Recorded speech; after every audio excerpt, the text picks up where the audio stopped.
మన్ కీ బాత్ కార్యక్రమం 109వ ఎపిసోడ్ కరీంనగర్లోని 59వ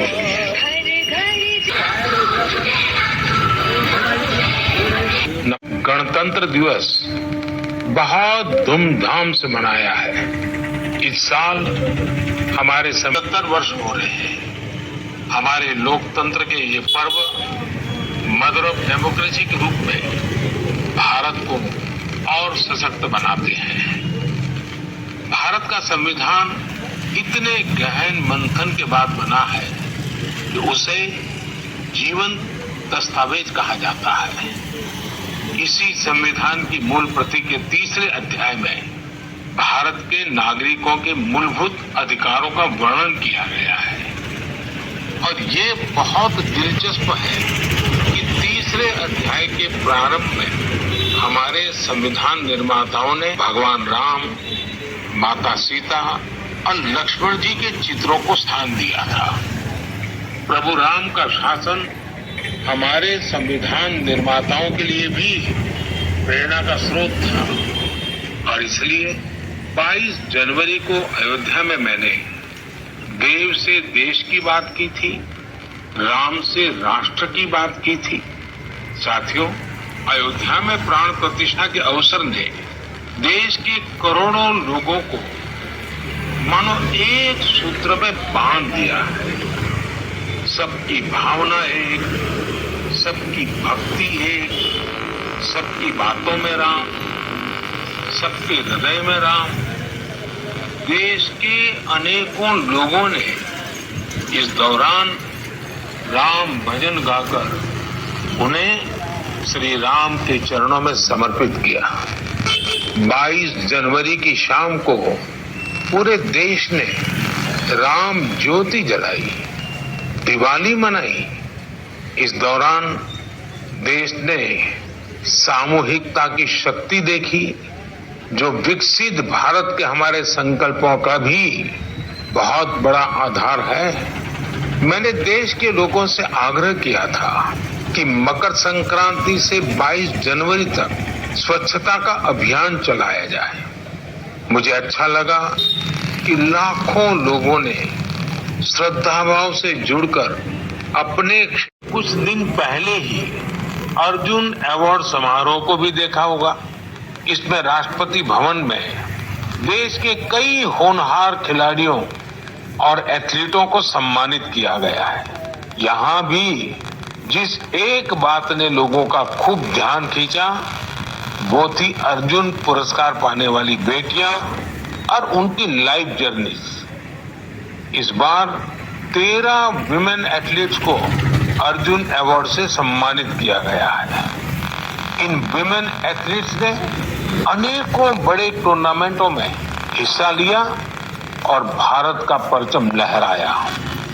शारीरिक चुनौतियां, आर्थिक चुनौतियां इन साहसी और टैलेंटेड खिलाड़ियों के आगे टिक नहीं पाई।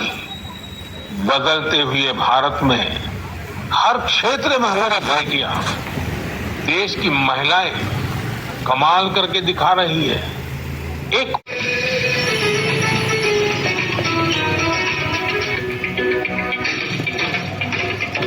युवा को शिक्षा और व्यापार हर घर। नमस्कार। 2024 का ये पहला मन की बात का कार्यक्रम है। अमृतकाल में एक नई उमंग है, नई तरंग है। 2 दिन पहले हम सभी देशवासियों ने 75वां गणतंत्र दिवस बहुत धूमधाम से मनाया है। इस साल हमारे 77 वर्ष हो रहे हैं। हमारे लोकतंत्र के ये पर्व मदर ऑफ डेमोक्रेसी के रूप में भारत को और सशक्त बनाते हैं।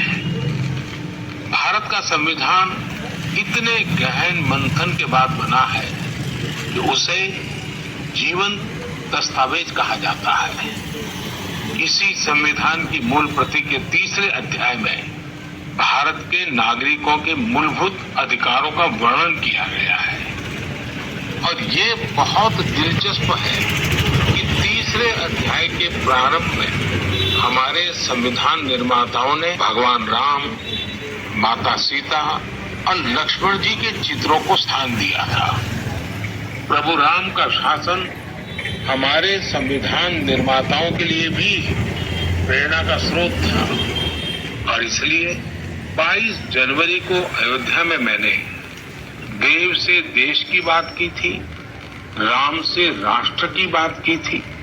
साथियों, अयोध्या में प्राण प्रतिष्ठा के अवसर ने देश के करोड़ों लोगों को मानो एक सूत्र में बांध दिया है। सबकी भावना एक, सबकी भक्ति एक, सबकी बातों में राम, सबके हृदय में राम। देश के अनेकों लोगों ने इस दौरान राम भजन गाकर उन्हें श्री राम के चरणों में समर्पित किया। 22 जनवरी की शाम को पूरे देश ने राम ज्योति जलाई, दिवाली मनाई। इस दौरान देश ने सामूहिकता की शक्ति देखी, जो विकसित भारत के हमारे संकल्पों का भी बहुत बड़ा आधार है। मैंने देश के लोगों से आग्रह किया था कि मकर संक्रांति से 22 जनवरी तक स्वच्छता का अभियान चलाया जाए। मुझे अच्छा लगा कि लाखों लोगों ने श्रद्धाभाव से जुड़कर अपने